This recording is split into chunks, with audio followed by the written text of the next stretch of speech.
सभी को नमस्कार। सनातन संस्था और हिंदू जनजागृति समिति की ओर से बच्चों के लिए ऑनलाइन बाल संस्कार वर्ग ये उपक्रम हम लेके आए हैं। पिछले कई हफ्तों से बाल संस्कार वर्ग ये उपक्रम चल रहा है और सभी बच्चे इसका बहुत ही आनंद ले रहे हैं। इस बाल संस्कार वर्ग को बहुत ही मन लगाकर सारे सुनते हैं और महत्वपूर्ण बात यह है कि जो बताया जाए उसके अनुसार वो सारे आचरण भी कर रहे हैं। तो ये बहुत ही अच्छी बात है। इसके कारण आने वाली जो पीढ़ी है तो वो आदर्श, सुसंस्कृत और अच्छी बनेगी और यही इस बाल संस्कार वर्ग का उद्देश्य है। चलो अब बिना रुके आज के बाल संस्कार वर्ग को हम आरंभ करेंगे। सनातन संस्था के श्रद्धा स्रोत परम पूज्य भक्तराज महाराज तथा संस्थापक परात्पर गुरु डॉक्टर जयंत आठवले जी के चरणों में वंदन कर हम आज का यह संस्कार वर्ग आरंभ करेंगे। अब हम श्री गणेश जी के चरणों में प्रार्थना करेंगे।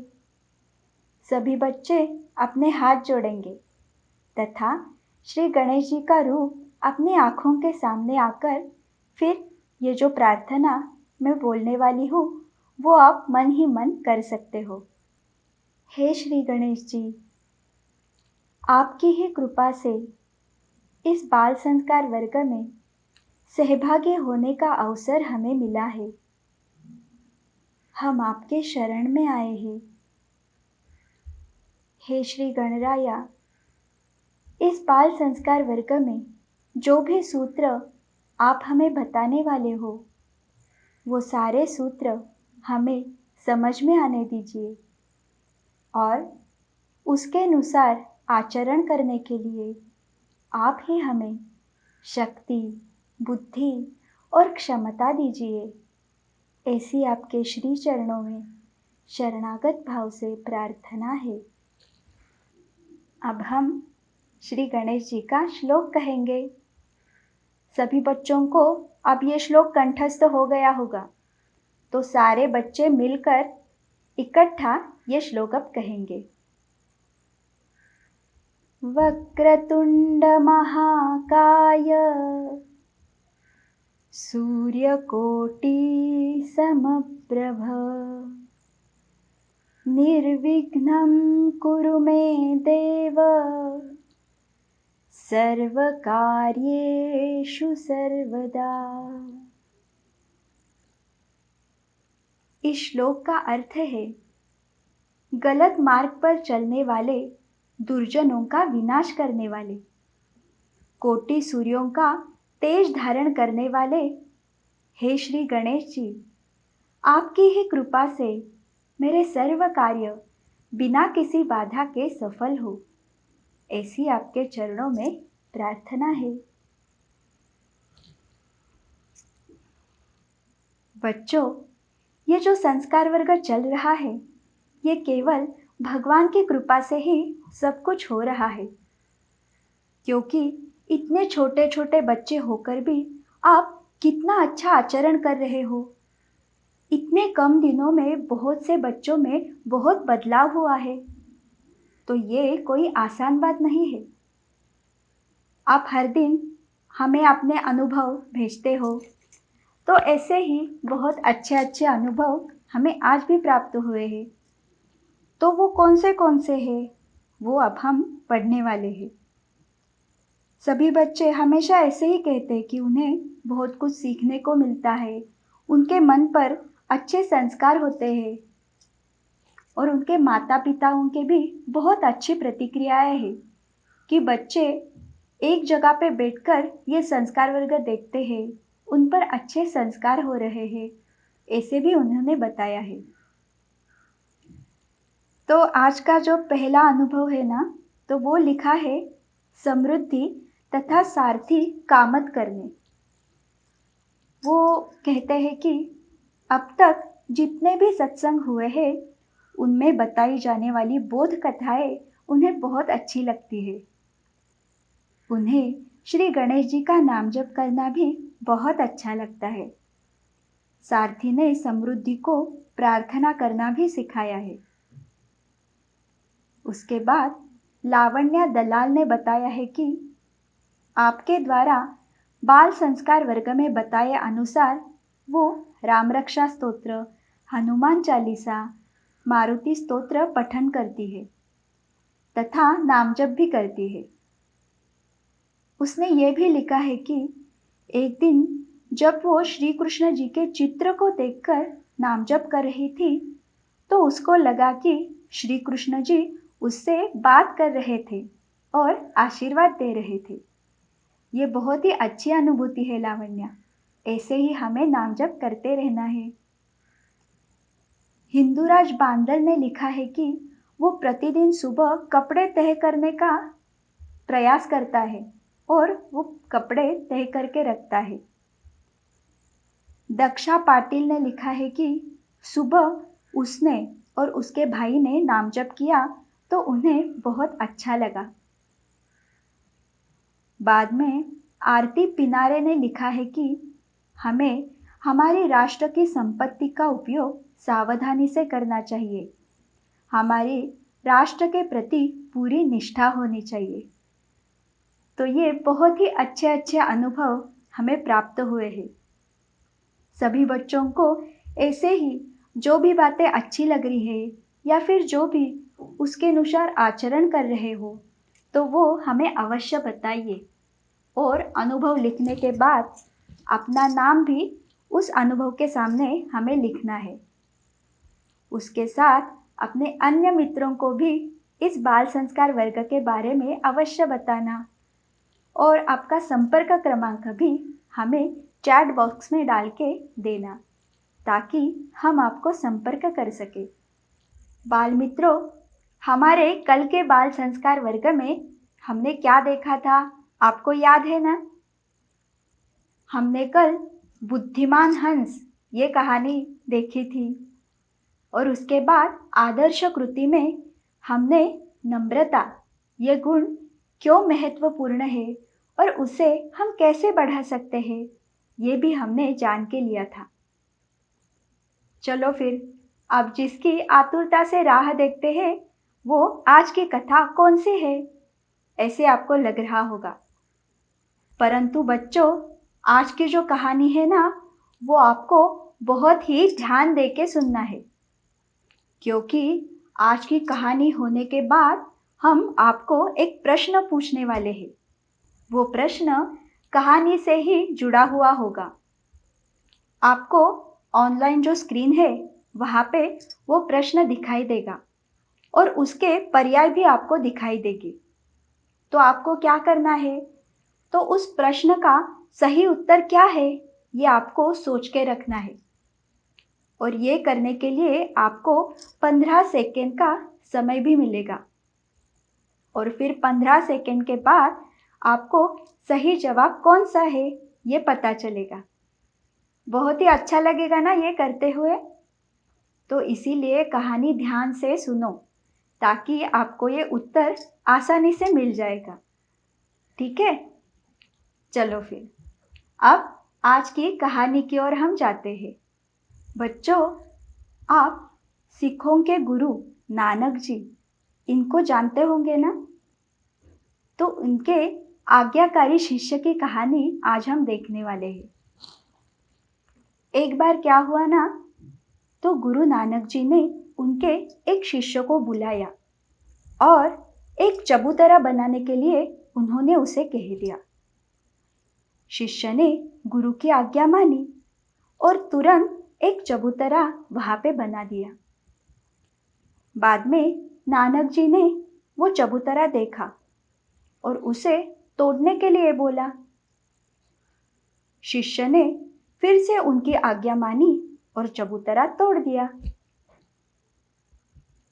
ऐसे हो जाने के बाद फिर थोड़े समय बाद गुरुदेव जी ने उसे फिर से चबूतरा बनाने के लिए बोला।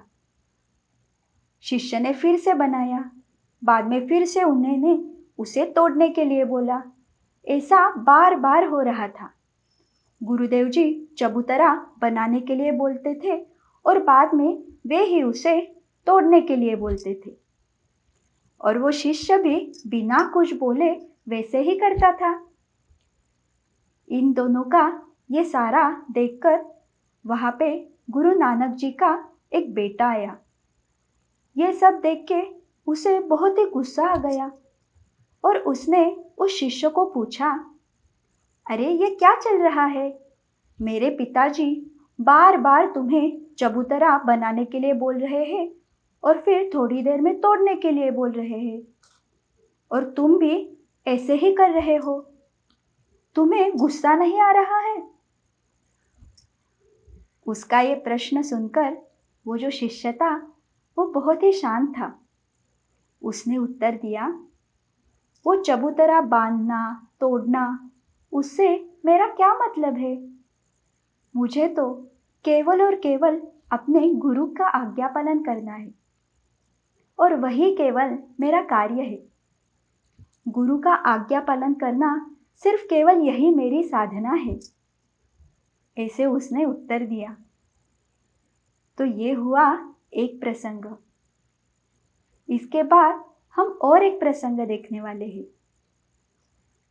तो ये जो गुरु नानक जी थे ना, उनका एक बड़ा बेटा था। उसका नाम था श्रीचंद। एक दिन नानक जी सुबह सुबह जल्दी उठकर उनकी सारी सेवाएं कर रहे थे।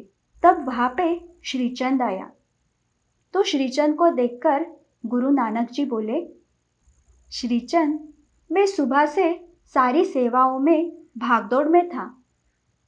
सिर्फ गौशाला साफ करना रह गया है। तो आज के दिन तुम गौशाला साफ करोगे क्या?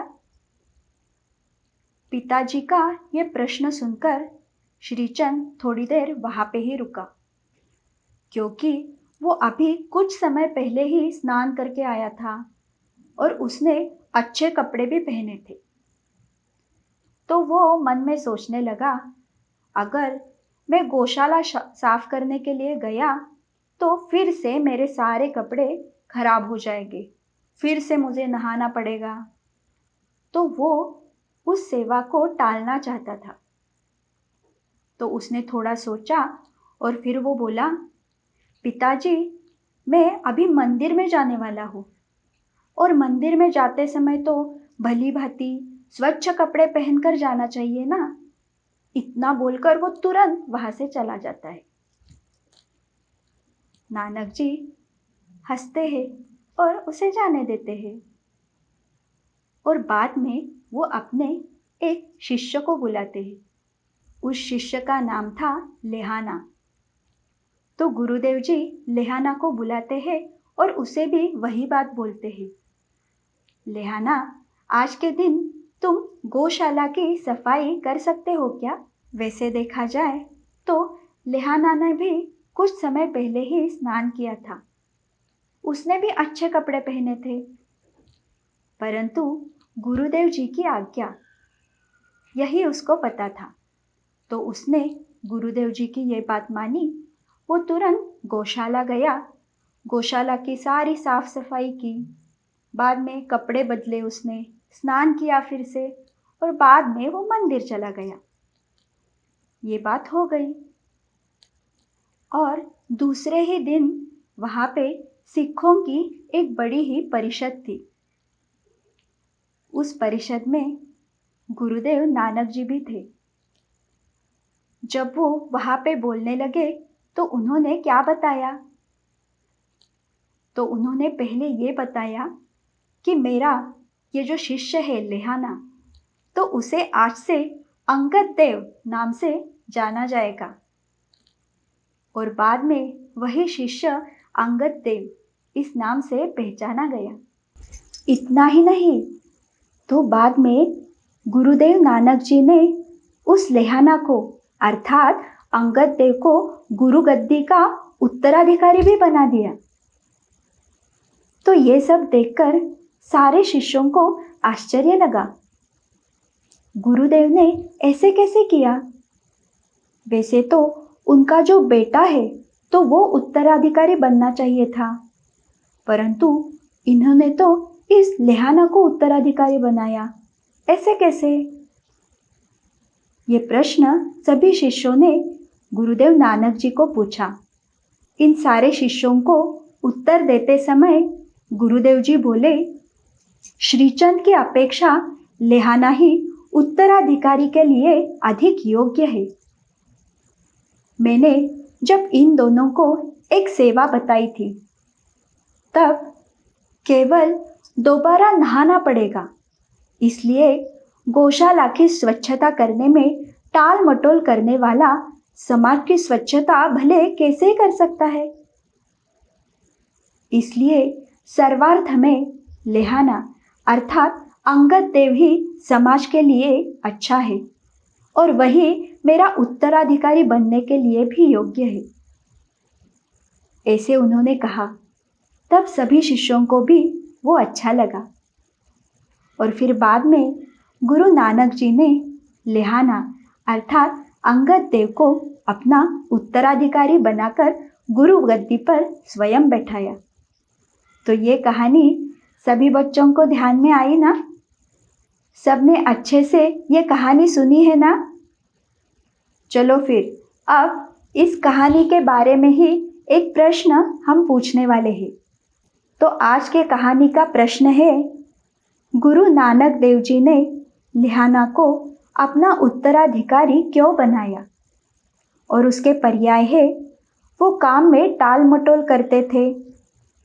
2, वो तुरंत आज्ञा पालन करते थे। और 3, वो बहुत प्रश्न पूछते थे। सभी बच्चों ने प्रश्न का उत्तर मन में रखा है ना?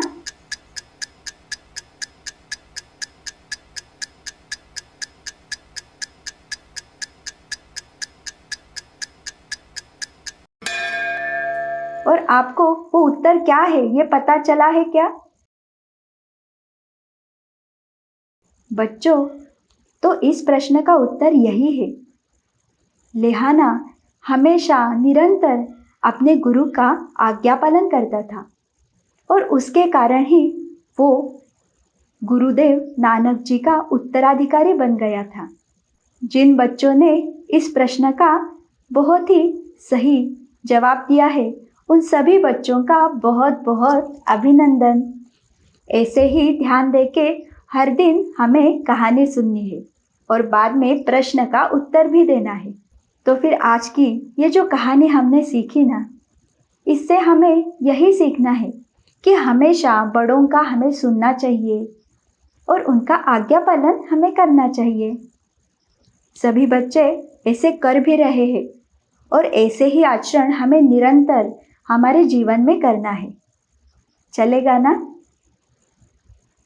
चलो, अब इसके बाद हम नामस्मरण करने वाले हैं। तो अब सभी बच्चे क्या करेंगे? अपने हाथ जोड़ेंगे, आंखें बंद करेंगे और श्री गणेश जी का रूप अपने आँखों के सामने लाकर हमें ये नाम जप पूरी एकाग्रता के साथ करना है। सभी बच्चे तैयार हैं ना? चलो फिर अब हम नामस्मरण को आरंभ करते हैं।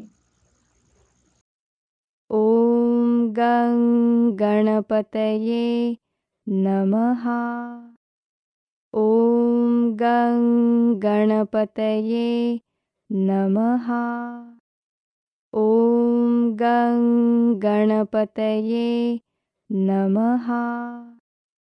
ॐ गं गणपतये नमः। ॐ गं गणपतये नमः। ॐ गं गणपतये नमः। ॐ गं गणपतये नमः। ॐ गं गणपतये नमः। ॐ गं गणपतये नमः। ॐ गं गणपतये नमः। ॐ गं गणपतये नमः।